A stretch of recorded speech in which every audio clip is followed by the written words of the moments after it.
Hello, this is the Carmon2044 podcast. I'm your host, Aiden Carmen, and today we are going to go straight into it and talk about some news and highlight some stuff about this. There will be dedicated videos later when all the facts are out about more facts are out about this stuff. All right, so Donald Trump, his house, Donald J. Trump, the 45th president, his house in Mar-a-Lago, I believe that's how it's pronounced, in Mar-a-Lago, Florida. His house was raided by the FBI, and multiple things are wrong with this. The FBI is in charge of having secured files, classified files. So, when Trump has classified files that are, quote, unsecure, the FBI needs to step in. Now, this would seem logical if only the FBI hadn't secured them before. The FBI, which is in charge of securing them, secured them way back when Trump got them. So, if they secured them when Trump got them, and they've been in the safe that they gave to him since they gave it to him, what has changed? It had the same lock, the same everything. It had the same files inside. Those files were secure for the FBI then, but why aren't they now? And this is all based on flimsy evidence. The judge that gave the warrant had flimsy evidence given to him.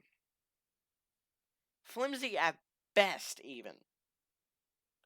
There was next to no evidence that Trump even had the classified files, mainly because they were classified files.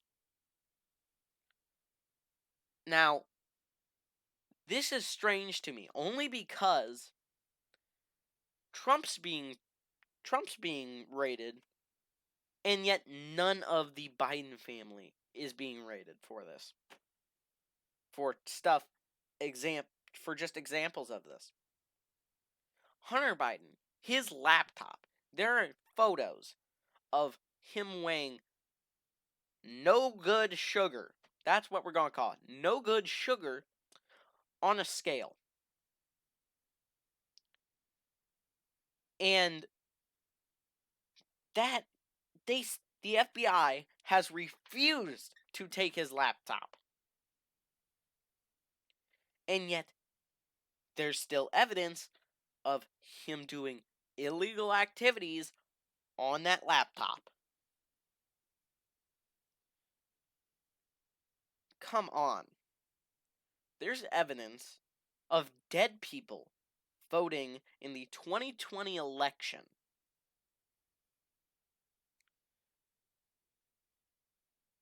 There's evidence of voter fraud in Arizona, in Georgia. Please. The FBI has become corrupt. I'm saying it here and first. The FBI is corrupt. People have been saying it for years. But now I've actually seen how it is corrupt. If the FBI is bending to the will of the Biden family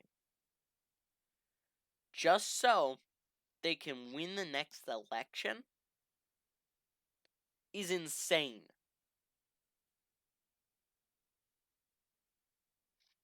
This is outrageous. One family controls the entire government.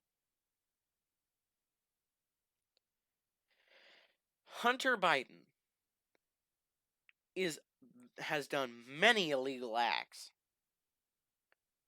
Joe Biden has committed voter fraud. There's corruption in the FBI, and yet no person in the FBI is willing to stand up against it. Why? This is the stuff that is making the problems for America. Corruption. When Trump wins in 2024, not if, but when he wins in 2024, I hope he reforms the FBI in that he gets a chance to get rid of all the corruption. This corruption is tearing America apart. It's tearing America into two. We as conservatives, Republicans, and any of the like, we must stand strong and protest this, while also not acting violent. That way, we don't give our opponent anything to work with, or anything to use against us. We must stand strong like a redwood tree and hold our ground. That way, the Hunter family, or not the Hunter family, the Biden family, does not take over the government or any kind of that sort. Our government is falling into pieces. Because if the FBI is corrupt, who knows how many other branches are corrupt? For all we know, the military. Heck, they could be doing whatever they want. They could be totally working against us. But for all we know, we don't know. And the Biden family wants you to vote for them. But the red wave coming this November is going to hit them hard. We're going to take the House and the Senate. Because every single one of Trump's endorsements has won in the primaries. Now in November, think about what's going to happen. The Senate and the House are going to flip from Democrat to Republican. And there will be nothing stopping it. Even with the corrupt agencies like the FBI, they can't stop this. Because we, the people, have the power. Anyways, moving on to our second topic. An 80-year-old woman in Washington was at a community pool and reported a adult man watching underage girls undress in the women's locker room. And it was allowed because he was dressed as a woman and apparently identified as a woman. This scares me. Not only did this creep get to watch underage children undress, but the 80-year-old woman that reported this was banned from the community pool. All because it was transphobic. Not that there was evidence. No. Not that she had done anything wrong. But because she said that the man in the women's locker room that, quote, identified as a woman was watching little girls undress in the locker room. This is outrageous. If an 80-year-old woman knows when something's wrong and that a man shouldn't be in the women's locker room watching tiny children, don't you think other people would realize it too? Nothing against the old woman, by the way. Like, I'm sure she is perfectly capable and she is smart. But wouldn't the faster reaction time of a 20-year-old, wouldn't they be able to realize faster that maybe adult men watching little children undress in the women's locker room, wouldn't they think that that was a bad idea? Where was the foresight on this? Women, you, even if men identify as women, they should not be allowed in women's locker rooms for reasons like this. These are the things that scare me. These actually scare me for the future of America. I may not be able to run in 2044 because kids are the future of America.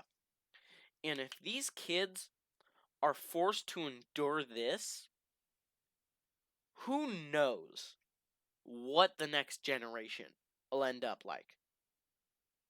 I'm Gen Z. I didn't have to grow up with this. I mean, I'm still growing up. And yet, I'm still seeing I'm still seeing this happen. Cases like this are what's ruining America. And that's my take on that. On to our third and final topic for our first episode that we're just gonna gloss, just highlight. Brittany Griner. Or is it Grinner? Hold on. I'm pretty sure it's Griner, so we're gonna chill with that. So, Brittany Griner, please excuse me if I'm saying this wrong, was recently charged with drug possession in Russia.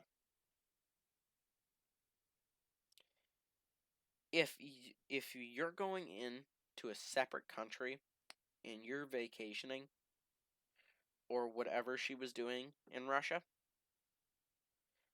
don't follow the laws there. Don't bring drugs to Russia, one of the most strict countries in the world that is nonetheless communist. Now that she's been charged with 9 years in Russia, in a Russian prison, she can't complain because she hated America and now she gets a vacation in Russia for 9 years. Now she doesn't have to kneel for the national anthem in our country. She can just kneel for the national anthem in Russia, even though she doesn't understand what it means. But she understands what she's going for. She hates America. And this is what infuriates me. If they hate America, if Brittany Griner hates America, Why does she live there? Why not move? Why not move to a better country? A country that is, heck, less homophobic, less transphobic, less fatphobic. And the most often time listed better country is Germany. So go live there. Okay? Go live there. Why are you here if you hate it so much? If it's not one of the best countries in the world, then why be here? Move. And yet they don't move. LeBron James hates America. He says openly he hates America, like Brittany Griner. Openly says he hates America. And yet he doesn't move. Has enough money to retire, but doesn't move out of the country that he hates so much. Why is that? That's just perplexing to me. Why? Why wouldn't they move if they hate it? These are the real questions that need to be asked. Why aren't they moving if they hate it? Because deep down, they realize, oh, it's the best. It's one of the best countries in the world. And yet, I just want to be here with the movement. That way, I don't get canceled. Celebrities like Chris Pratt stand against cancel culture. And those that stand against cancel culture and such like that, I have respect for. Although, celebrities that say, oh, America sucks, and yet they don't move out of America, I have no respect for, because they're liars. If you hated America, you would move ASAP. Like, I don't know, maybe people from communist China, they move immediately from China away. Heck, heck, most people from other countries around the world like to move to America because it's more free. That's the main thing that people move here for.